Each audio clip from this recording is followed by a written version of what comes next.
When you're studying online, it can be extremely difficult to get some structure into your days and to actually achieve what you want to do. I've been self-employed for almost 10 years and I've been studying art online with New Masters Academy for 1.5 years. And today I want to share with you the process that I've been using to help me get some structure in my weeks and do what I want to do on a regular basis. It's a simple time blocking system. It's not about any specific app or tool. It's a system that can work whether you like digital planning or paper planning. I've been using it with Apple Calendar and I've also been using it with my Hobonichi planner, so you can use it with whatever you have, whatever you prefer. And if you currently don't have anything for planning, I even made a free printable PDF that you can download on my website, and I will put the link in the description below. Organization and planning, it's not a kind of gift that some people just have within themselves. It's actually a skill, and like a skill, it's something that you have to practice, that you can get better at, and it's something that you actually have to do. It's not going to happen on its own. In this video, I'm going to share a very clear step-by-step process on how to time block for your artistic studies or whatever you want to time block for. So it's going to be easier for you, but at the end of the day, it's still something that you will have to do. The goal is to make it a routine in your week and in your day, and to make it as automatic as possible so you don't have to think about it, and it's going to take some time, but ultimately it will save you a lot more time and stress than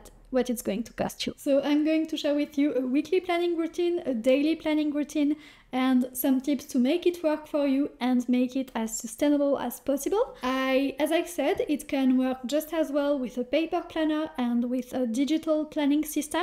Just because it's easier to show, I'm going to be using Apple Calendar for this, but everything I'm doing here you could do just as well in a paper planner, and I'm also going to show you what it can look like in a paper planner. So let's start with the weekly planning routine. I am in Apple Calendar here, and something that I've done ahead of time is creating all of these calendars with different colors, so it will be nicely color-coded and easier to understand at a glance. I have personal, professional, YouTube, art studies, and art, because this is what happens in my week, and I'm going to use myself and my studies at NMA as an example. I like to plan for the week ahead, so this is something that I would do at the end of the week typically.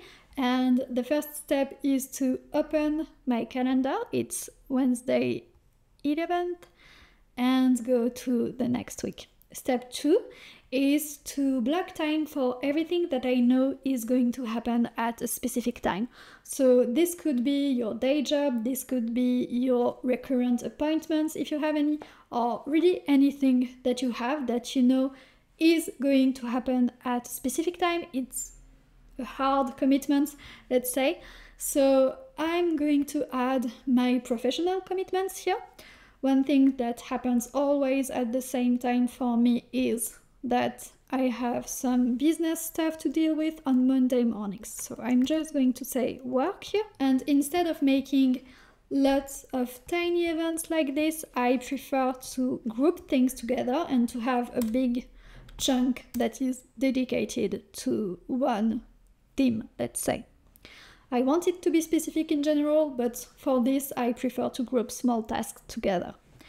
I also have a class that I'm going to be giving on Thursday afternoon. So giving a class, and I'm going to add the travel time for this, and I will copy and paste this because I have another class on Saturday mornings from 10 to 12. Last thing for work, I know that I want to plan some time for actually preparing my classes. So I'm going to do this on Thursday morning, and I know that I have to record my YouTube videos on Wednesdays because this is the only day where I have the apartment for myself.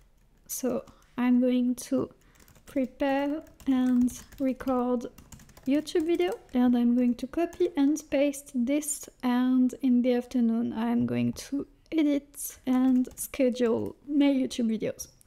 All of this is happening every week, so if this was my real calendar, what I would do would to set the events to repeat every week.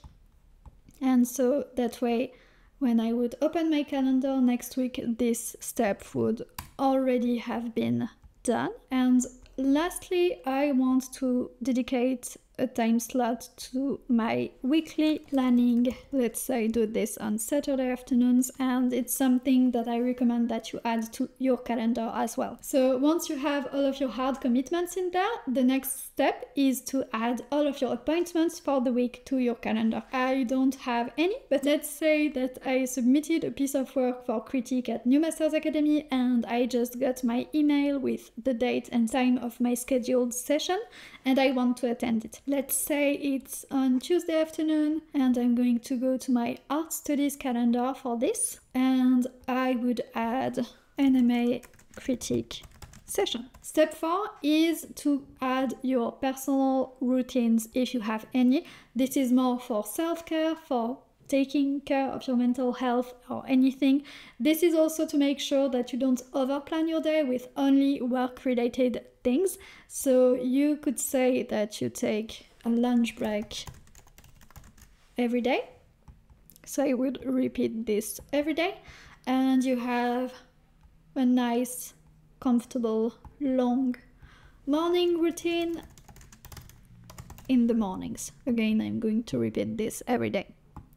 You don't have to schedule all of your breaks, but if you don't actually create a block of time for your breaks, you want to leave some room in your calendar. So it's easier sometimes to actually schedule these things, especially if you tend to overplan and to give yourself more than you can eat. So now I have my hard commitments, I have my appointments, I have my self-care routines. The next stage is to actually plan for my art studies.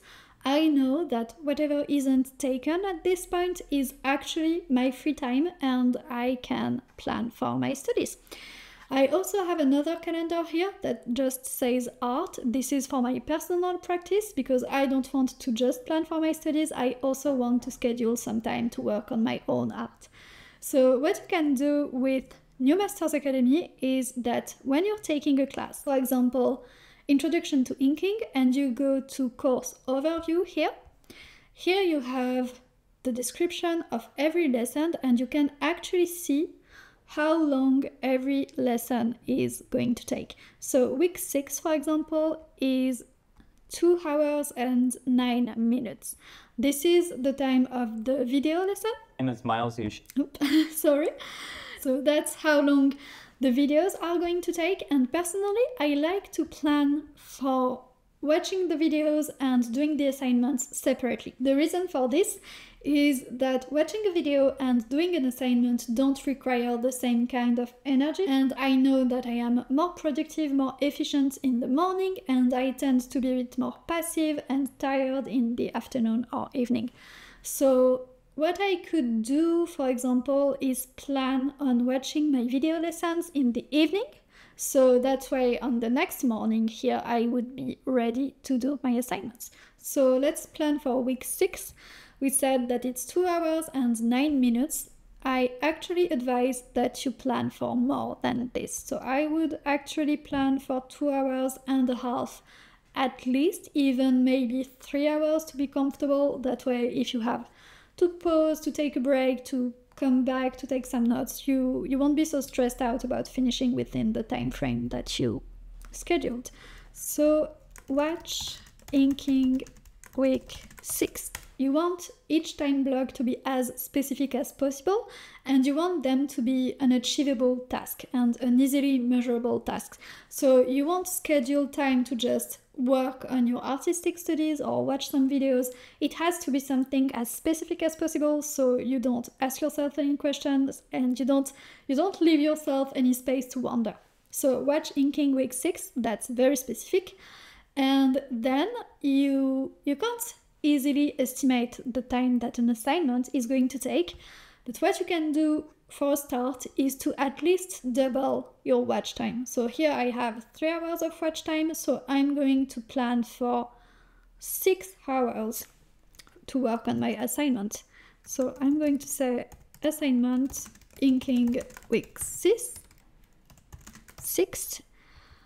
copy and paste to save some time, and I had 4 hours in the morning. I'm going to add 2 hours in the afternoon. I will just plan for week 7 because I think I have time to do another week in this week. This one is supposed to take 1 hour and 36 minutes to watch. So I'm going to plan for actually 2 hours of watch time. I'm not putting this right after my class here because I know that I have some time to come back home and I want to have time to unwind and do things. I know that switching tasks always require some time and some energy, and I want to allow the time that it's going to take for me. So this is going to be watch inking week 7. And since this is 2 hours, I'm going to copy this, paste it here, and schedule 4 hours for actually doing the assignment. And that way I still have a lot of time for my personal practice. Let's say that on Saturday afternoon I want to go sketch outside, and I would have 2 afternoons to work on a personal project. Again, you don't want to just put personal project in here, you want to be as specific as possible. So let's say I want to work on an illustration, I would put illustration, brainstorming, and drawing thumbnails. If you want to be even more specific, you could say something like 10 thumbnails, gives you a very measurable goal.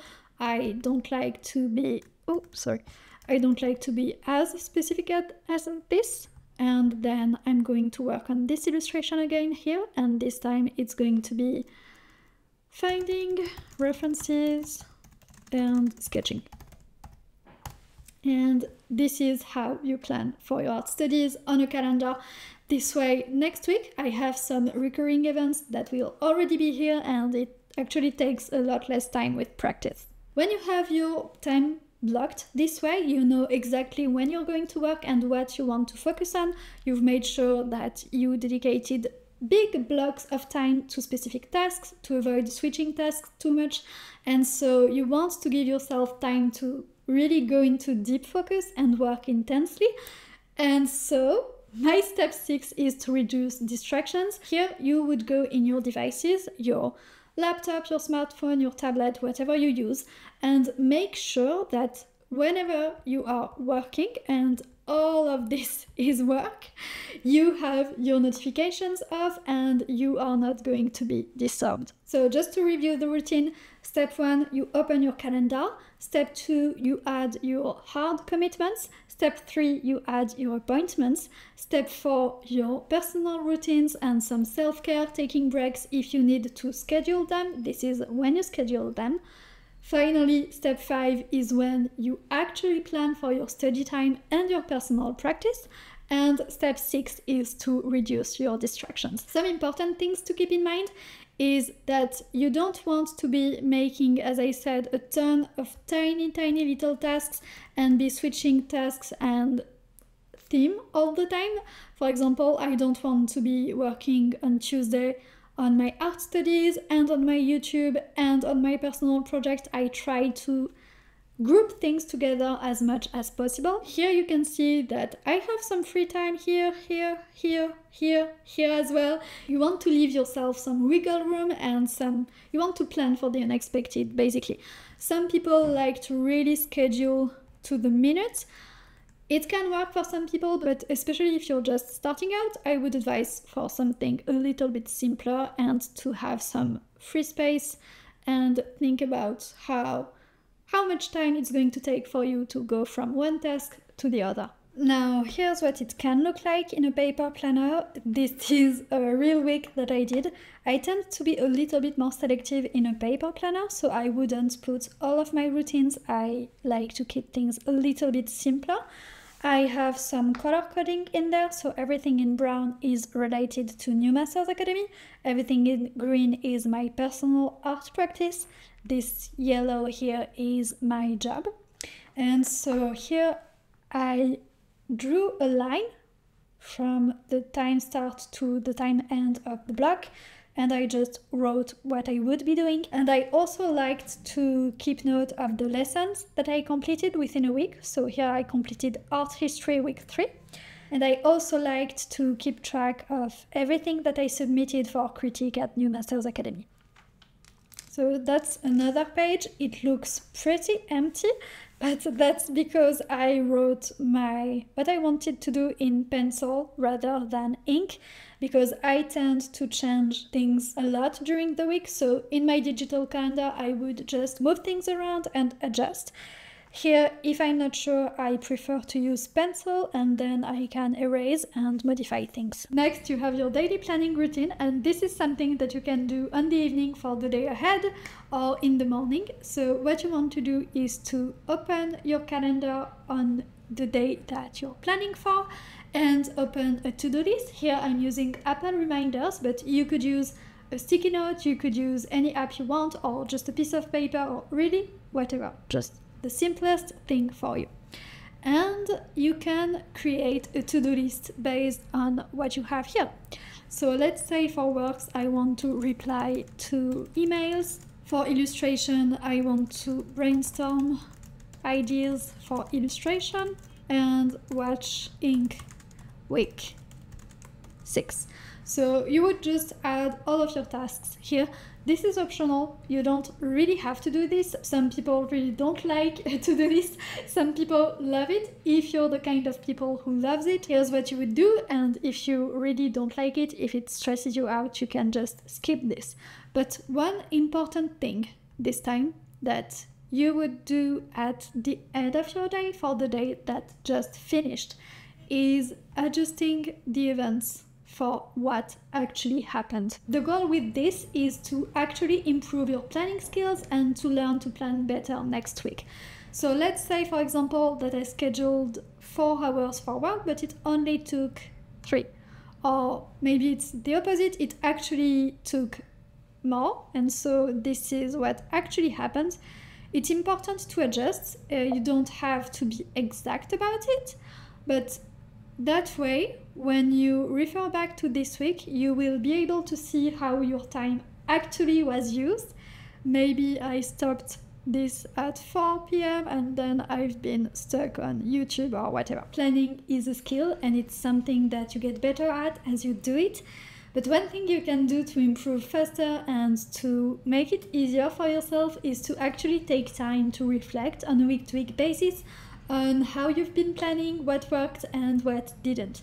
If you're using a paper planner, what you could do is add some notes on the side of your planner or under the week, depending on how your layout is, about if you underplanned, overplanned, what tends to be your distractions. And you could also have 2 different colors for the pen that you use. One color for your planning, for example, you would plan in black, and then during the week and at the end of the week with a green pen, for example, you would write what actually happened, and that way you could easily compare what you planned versus what happened. The idea is not to shame yourself or to put too much pressure on yourself. It's really to be realistic with your expectations and learn to plan better with your energy levels, and yeah, just learn to know yourself. If you're using a digital planning system, there is a very simple way to do this. I could create a new calendar for distraction. And I would say that here I got on Instagram. You get the idea. During the week, you can just change things again, not to be hard on yourself, not to judge yourself, just to observe your behavior. And that way it will allow you to plan better.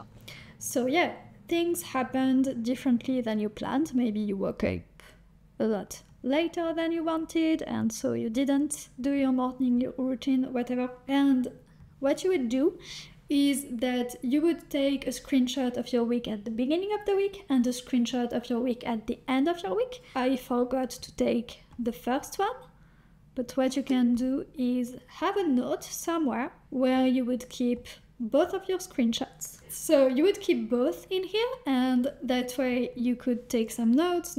I got distracted by Instagram because I was hungry or whatever.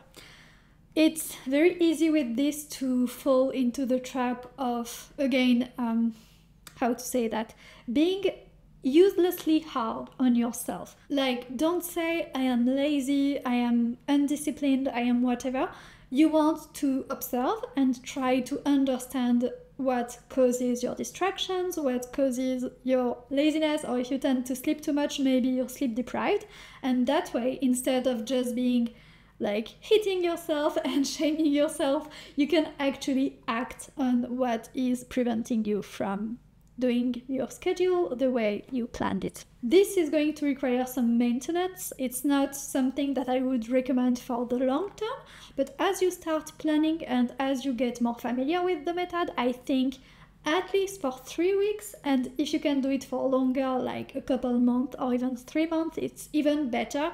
It's a good idea to keep these screenshots and have some notes. You could again, do it on a piece of paper, whatever works for you, to be able to understand your own tendencies, where your time goes, and how to plan better. Now that we talked about how to plan for your art studies, the next thing that we need to talk about is how to get organized for your studies. So that way, when comes time to watch Ink Week 6, you know exactly where your tools are, where to take your notes, and everything related.